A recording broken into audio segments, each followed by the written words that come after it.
ಹೊಂಚಾಗ್ತಾ ಇದ್ದಿದ್ದು ಯಾಕೆ? ದೇಶದ ಸ್ವಾತಂತ್ರ್ಯ ಚಳವಳಿ ಅಂದರೆ ತಪ್ಪು ಕಲ್ಪನೆ ಇಟ್ಕೋಬೇಡಿ. ಸ್ವಾತಂತ್ರ್ಯ ಚಳವಳಿಯಲ್ಲಿ ಇಡೀ ದೇಶದಲ್ಲಿದ್ದ ಎಲ್ಲರೂ ಭಾಗವಹಿಸಿರಲಿಲ್ಲ. ನೇರವಾಗಿ ಭಾಗವಹಿಸದೇ ಇದ್ದವ್ರನ್ನೆಲ್ಲ ದೇಶದ್ರೋಹಿಗಳು ಅಂತ ನಾವೇನು ಬ್ರ್ಯಾಂಡ್ ಮಾಡಬೇಕಾಗಿಲ್ಲ. ಯಾಕೆಂದರೆ ನಮ್ಮಲ್ಲಿ ಅರಿವಿದ್ದದ್ದೇ ಕಡಿಮೆ. ನಮ್ಮ ದೇಶದಲ್ಲಿದ್ದ ಅಂದಿನ 38-40 ಕೋಟಿ ಜನಸಂಖ್ಯೆಯಲ್ಲಿ ಸ್ವಾತಂತ್ರ್ಯ ಎಂದರೇನು ಅಂತ ಗೊತ್ತಿದ್ದದ್ದು ಬಹಳ ಕಡಿಮೆ ಜನಕ್ಕೆ. ಲಿಟ್ರಸಿ ರೇಟ್ ಇದ್ದದ್ದು ಕೇವಲ 7-8%. ಹಾಗಾಗಿ ನೀವು ಅವರನ್ನು ದೇಶದ್ರೋಹಿಗಳು ಅಂತ ಬ್ರ್ಯಾಂಡ್ ಮಾಡೋಕ್ಕೂ ಸಾಧ್ಯ ಇಲ್ಲ. ಆದರೆ ಗಾಂಧಿ ಏನು ಮಾಡಿದರು? ಗಾಂಧಿ ದೊಡ್ಡ ಕ್ರಾಂತಿ ಮಾಡ್ತಾರೆ. ಏನು ಕ್ರಾಂತಿ? ಗಾಂಧಿ ಸ್ವಾತಂತ್ರ್ಯ ಚಳವಳಿಗೆ ಧುಮುಕಿದ ಮೇಲೆ ಹೆಣ್ಣು ಮಕ್ಕಳ ಪಾರ್ಟಿಸಿಪೇಷನ್ ಸ್ವಾತಂತ್ರ್ಯ ಚಳವಳಿಯಲ್ಲಿ ಬರುತ್ತೆ. ನೀವು ಅದನ್ನು ಗಮನಿಸಿ. ಗಾಂಧಿ ಸ್ವಾತಂತ್ರ್ಯ ಚಳವಳಿಗೆ ಪ್ರವೇಶ ಮಾಡುವವರೆಗೆ ನಾವು ಕೇಳೋದು 2-3 ಕ್ಯಾರೆಕ್ಟರ್ಗಳಷ್ಟೇ. ಝಾನ್ಸಿ ರಾಣಿ ಲಕ್ಷ್ಮೀಬಾಯಿ, ನಮ್ಮ ಕಿತ್ತೂರು ಚೆನ್ನಮ್ಮ, ಹೀಗೆ 1-2 ಹೆಸರುಗಳಷ್ಟೇ. ಆದರೆ ಗಾಂಧಿ ಪ್ರವೇಶ ಮಾಡಿದ ಮೇಲೆ ಹೆಣ್ಣು ಮಕ್ಕಳು ಸ್ವಾತಂತ್ರ್ಯ ಚಳವಳಿಗೆ ಬರ್ತಾರೆ. ಅಷ್ಟೇ ಅಲ್ಲ, ದೇಶದ ಎಲ್ಲ ವರ್ಗಗಳ ಜನ ಬರ್ತಾರೆ. ದೇಶದ ಎಲ್ಲ ವರ್ಗಗಳು, ಅದರಲ್ಲಿ ಅಸ್ಪೃಶ್ಯರು, ಶ್ರಮಜೀವಿಗಳು, ಸವರ್ಣೀಯರು, ವಿದ್ಯಾವಂತರು, ಕಾರ್ಮಿಕರು, ನಗರದವರು ಎಲ್ಲರೂ ಬರ್ತಾರೆ. ಎಲ್ಲರನ್ನೂ ಒಂದಾಕಿಸುವ ಒಂದು ಪ್ರಕ್ರಿಯೆ ಭಾರತೀಯ ಸಮಾಜದಲ್ಲಿ ನಡೀತದೆ. ಗಾಂಧಿಯ ಹತ್ಯೆಯ ಆಲೋಚನೆ ಆರಂಭ ಆಗೋದು ಅಲ್ಲಿಂದ. ಎಲ್ಲಿಂದ? ಎಲ್ಲರನ್ನೂ ಒಗ್ಗೂಡಿಸುವ ಪ್ರಯತ್ನ ಯಾರಿಗೋ ಬೇಡ ಆಗಿರ್ತದೆ. ಯಾರಿಗೆ ಬೇಡ ಆಗಿತ್ತು? ಸಮಾಜವನ್ನು ಡಿವೈಡ್ ಮಾಡಿ ಪ್ರತ್ಯೇಕಿಸಿ ತಮ್ಮ ಬೇಳೆಯನ್ನು ಬೇಯಿಸಿಕೊಳ್ಳುವ ಒಂದು ವರ್ಗ ಯಾವಾಗಲೂ ಇರ್ತದೆ. ಅದನ್ನು ನಮ್ಮ ಕುವೆಂಪು ಬಹಳ ಚೆನ್ನಾಗಿ ಹೇಳ್ತಾರೆ, ಪುರೋಹಿತಶಾಹಿ. ಪುರೋಹಿತಶಾಹಿ ಅಂದರೆ ಕೆಲವರು ತಪ್ಪು ತಿಳ್ಕೊಂಡಿದ್ದಾರೆ ಪುರೋಹಿತರು ಅಂತ. ಪಾಪ ಹಂಗಲ್ಲ ಅದು. ಪುರೋಹಿತಶಾಹಿ ಅಂದರೆ ಆಳುವ ವರ್ಗವನ್ನು ಓಲೈಸುವ ಎಲ್ಲ ವರ್ಗ. ಹಾಗಾಗಿ ಪುರೋಹಿತಶಾಹಿಯಲ್ಲಿ ಹಿಂದೂ ಪುರೋಹಿತಶಾಹಿ, ಮುಸ್ಲಿಂ ಪುರೋಹಿತಶಾಹಿ, ಕ್ರಿಶ್ಚಿಯನ್ ಪುರೋಹಿತಶಾಹಿ, ಸಿಖ್ ಪುರೋಹಿತಶಾಹಿ ಎಲ್ಲ ಇದೆ.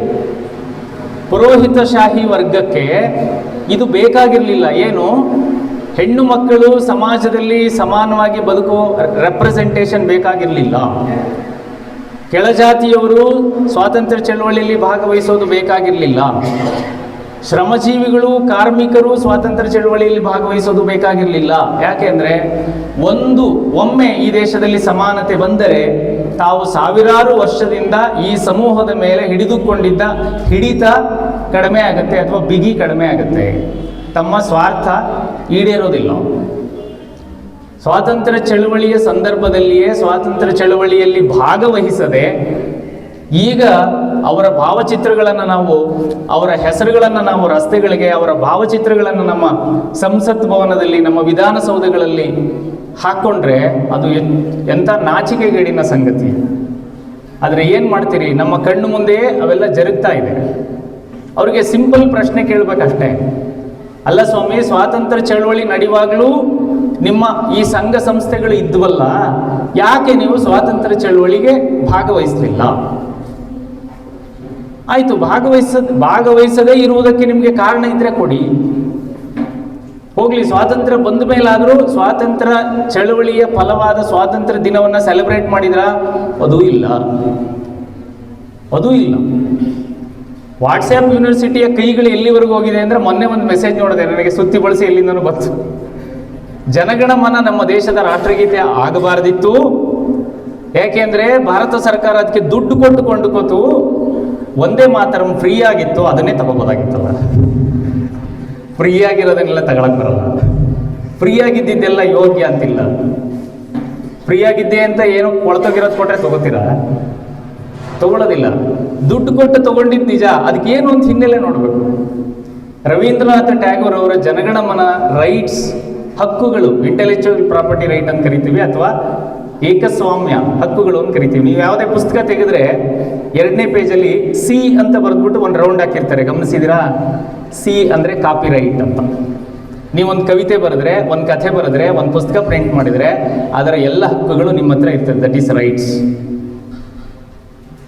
ನಮ್ಮ ಟ್ಯಾಗೋರ್ ಅವರ ಜನಗಣಮನ ಅನ್ನುವ ಪದ್ಯದ ರೈಟ್ಸ್ ಅವ್ರ ಹತ್ರ ಇರಲಿಲ್ಲ. ಅದನ್ನು ಶಾಂತಿನಿಕೇತನಕ್ಕೆ ಕೊಟ್ಬಿಟ್ಟಿರ್ತಾರೆ. ಶಾಂತಿನಿಕೇತನ ಒಂದು ಸಂಸ್ಥೆ. ನಾವು ರಾಷ್ಟ್ರಗೀತೆಯನ್ನು ನಿಗದಿ ಮಾಡಿಕೊಂಡಾಗ ಟ್ಯಾಗೋರ್ ಅವರು ಬದುಕಿರಲಿಲ್ಲ. ಆಗ ಸಂಸ್ಥೆಯಿಂದ ನಾವು ಅದನ್ನು ಕೇಳ್ತದೆ ಭಾರತ ಸರ್ಕಾರ. ಸಂಸ್ಥೆಯವರು ಕಂಡೀಷನ್ ಹಾಕ್ತಾರೆ, ಏನಂತ, ಯಥಾವತ್ತಾಗಿ ಬಳಸಬೇಕು. ಜನಗಣಮನ ನೀವೀಗ ಹಾಡ್ತಿದಾರಲ್ಲ 52 ಸೆಕೆಂಡ್ಸ್ ಅಷ್ಟಿಲ್ಲ, ಅದನ್ನು ಪೂರ ಹಾಡಿದರೆ 3.5 ನಿಮಿಷ ಆಗುತ್ತೆ. ಈಗ ನಮ್ಮಲ್ಲಿ ನಾಡಗೀತೆ ಹಾಡೋಕ್ಕೆ ಕೆಲವರು ಸುಸ್ತಾಗಿ ಬಿದ್ದೋಗೋದೊಂದು ಬಾಕಿ. ರಾಷ್ಟ್ರಗೀತೆಯನ್ನು ಸಂಗ್ರಹ ಮಾಡಿ 52 ಸೆಕೆಂಡ್ಗೆ ಇಳಿಸಿ ಅದನ್ನು ಬಳಸಬೇಕು ಅಂದರೆ ಅದರ ರೈಟ್ಸ್ ಸರ್ಕಾರದ ಹತ್ರ ಇರಬೇಕಾಗಿತ್ತು. ಆಗ ಶಾಂತಿನಿಕೇತನ ಸಂಸ್ಥೆಯಿಂದ ಅದರ ಹಕ್ಕುಗಳನ್ನು ಕೊಂಡುಕೊಳ್ಳುತ್ತೆ ಭಾರತ ಸರ್ಕಾರ. ಈಗ ಭಾರತ ಸರ್ಕಾರದ ಹತ್ರ ಇದೆ. ಆಮೇಲೆ ಅದು ರೈಟ್ಸ್ ಹೋಗುತ್ತೆ ಬಿಡಿ, ಆ ರೈಟ್ಸ್ಗೆ ಬೇರೆ ಬೇರೆ ರೂಲ್ಗಳಿದೆ. ನೀವು ಇದನ್ನು ತಿಳ್ಕೊಳ್ಳೋದು ಬಿಟ್ಟು ಫ್ರೀಯಾಗಿದ್ದು ತಗೋಬೇಕಿತ್ತಲ್ಲ. ಒಂದೇ ಮಾತರಂ ಹಿನ್ನೆಲೆ ಏನು ಗೊತ್ತಾಗಬೇಕು ಅಂದರೆ ಅವರ ಆನಂದ ಮಠ ಕಾದಂಬರಿ ಓದಬೇಕು. ಒಂದೇ ಮಾತರಂ ಅನ್ನುವ ಗೀತೆ ಸ್ವಾತಂತ್ರ್ಯ ಚಳವಳಿಯಲ್ಲಿ ದೊಡ್ಡ ರೋಲ್ ಪ್ಲೇ ಮಾಡಿರೋದು ನಿಜ, ಅದನ್ನು ನಾವು ನಿರಾಕರಿಸಕ್ಕೆ ಬರಲ್ಲ. ಆದರೆ ಒಂದೇ ಮಾತರಂ ಅನ್ನುವ ಗೀತೆ ಬಂಕಿಂ ಚಂದ್ರ ಚಟರ್ಜಿಯವರ ಗೀತೆ, ಅದು ಆನಂದ ಮಠ ಎನ್ನುವ ಬೆಂಗಾಳಿ ಕಾದಂಬರಿಯಲ್ಲಿದೆ. ಬೆಂಗಾಳಿ ಕಾದಂಬರಿ ಕಡೆಗೆ ಪ್ರತಿಪಾದನೆ ಮಾಡ್ತದೆ. ಆ ಕಾದಂಬರಿಯ ಕೊನೆಯಲ್ಲಿ ಸ್ವಾತಂತ್ರ್ಯ ಪೂರ್ವದಲ್ಲಿ ಬಂದಿದ್ದು, ಈ ದೇಶದಲ್ಲಿ ಮುಸ್ಲಿಮರನ್ನು ಎದುರಿಸಲು ಭಾರತೀಯ ಬ್ರಾಹ್ಮಣರು ಮತ್ತು ಬ್ರಿಟಿಷರು ಒಂದಾಗಬೇಕು ಅಂತ ಹೇಳ್ತದೆ. ಅದನ್ನು ನೀವು ರಾಷ್ಟ್ರಗೀತೆ ಮಾಡ್ಕೊತೀವಿ ಅಂದರೆ ಏನು ಮಾಡೋಣ? ಯಾಕೆಂದರೆ ಒಂದು ಕಾದಂಬರಿ ಏನು ಹೇಳ್ತದೋ ಅದನ್ನೇ ಪ್ರತಿಪಾದಿಸ್ತದೆ ಆ ಗೀತೆ. ಯಾಕೆಂದರೆ ಅದರ ಹಿನ್ನೆಲೆ ಮುಖ್ಯ ನಮಗೆ. ಯಾವುದಾದ್ರೂ ಒಂದು ಗೀತೆಯನ್ನು ಒಂದು ರಾಷ್ಟ್ರಗೀತೆಯಾಗಿ ಮಾಡಬೇಕು ಅಂದರೆ ಅದು ಏನು ಹೇಳ್ತದೆ, ಅದರ ಆಶಯ ಮುಖ್ಯ ಅಲ್ವಾ? ಹೀಗೆ ಗಾಂಧಿಯ ವಿಚಾರದಲ್ಲಿ ಏನೇನೋ